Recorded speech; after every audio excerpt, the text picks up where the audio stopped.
Hey, what's up, men of the word? It's Dwayne Charles. Um, Guys, I got a video here today for you, and I'm not very happy about it. Matter of fact, it breaks my heart. It's not very easy for me. It's the first time I've ever done something like this, and I'm not excited about it.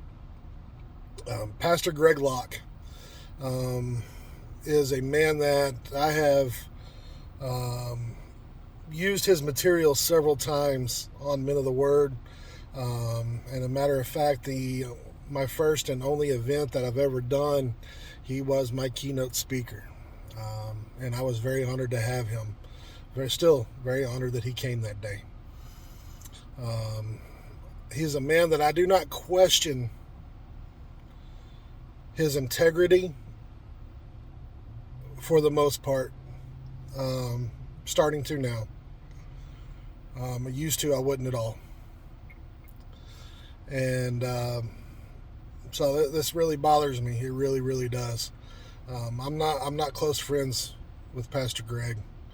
We're not really even acquaintances. I mean, just a few conversations. But he was someone I always looked to and admired his drive, his fight, his vigor, his not back down, his no back down attitude. Man, the guy ain't no bigger than a popcorn fart, man. He's a little bitty feller, man, but he's got the fight in him, dude. He's that Chihuahua with a Rottweiler inside of him. There ain't no doubt about that.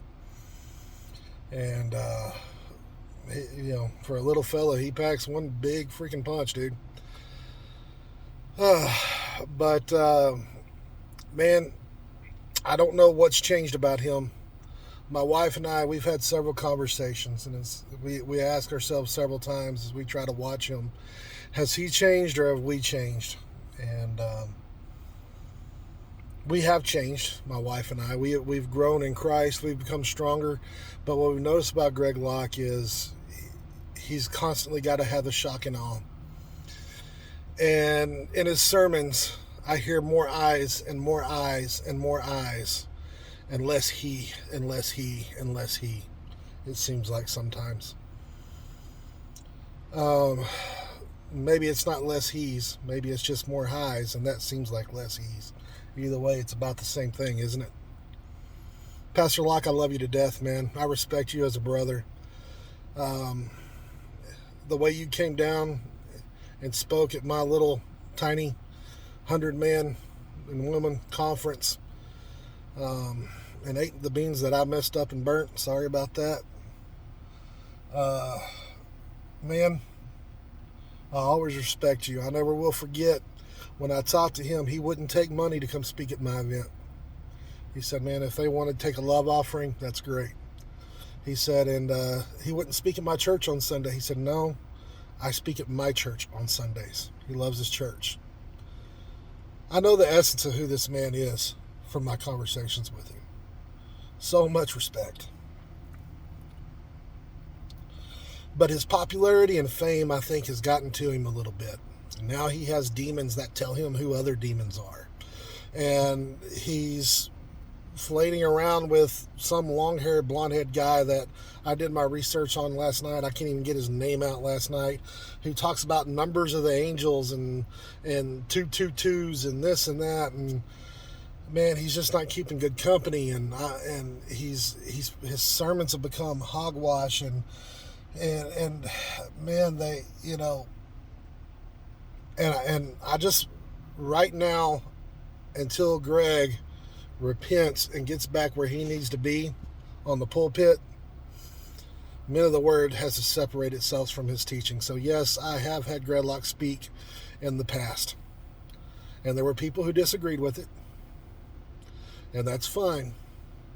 But as of right now, Men of the Word does not associate with Greg Locke anymore. He's never asked us to associate with him. Let me make that clear. We don't have a partnership. Let me make that clear. But I have used several of his videos and several of his messages for teaching on this page. And I have had him speak at my events.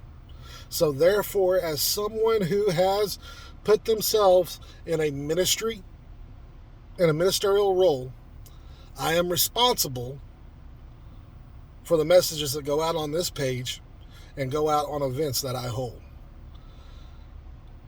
And therefore, I can no longer endorse Pastor Greg Locke as someone who is a straightforward, good, theological preacher anymore. Is he capable? Yes. Was he? Absolutely. We may have had a few disagreements and a few whatever, but man, that dude, I mean, overall in all, he was solid. Just fire, dude. Greg, if you ever see this, man, I love you, brother. I really do. I know you don't know me really from a hill of beans, man. Maybe you remember my face. Maybe you don't from one night where we met for a few hours and a couple phone conversations, man. Hopefully you remember coming out to that little bitty event in Red Oak, Texas, in the in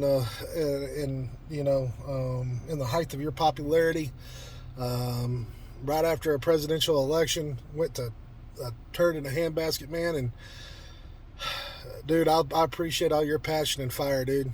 I really do. But God bless you, man. The stuff you're doing now and where you're at, I don't know, man. I can't get on board with it, and I've got to move away from it. Dude, I love you, and God bless you. And hit me up, man, if you still got my number, if you have any questions. I still got yours. But anyway, thanks. God bless, men of the word.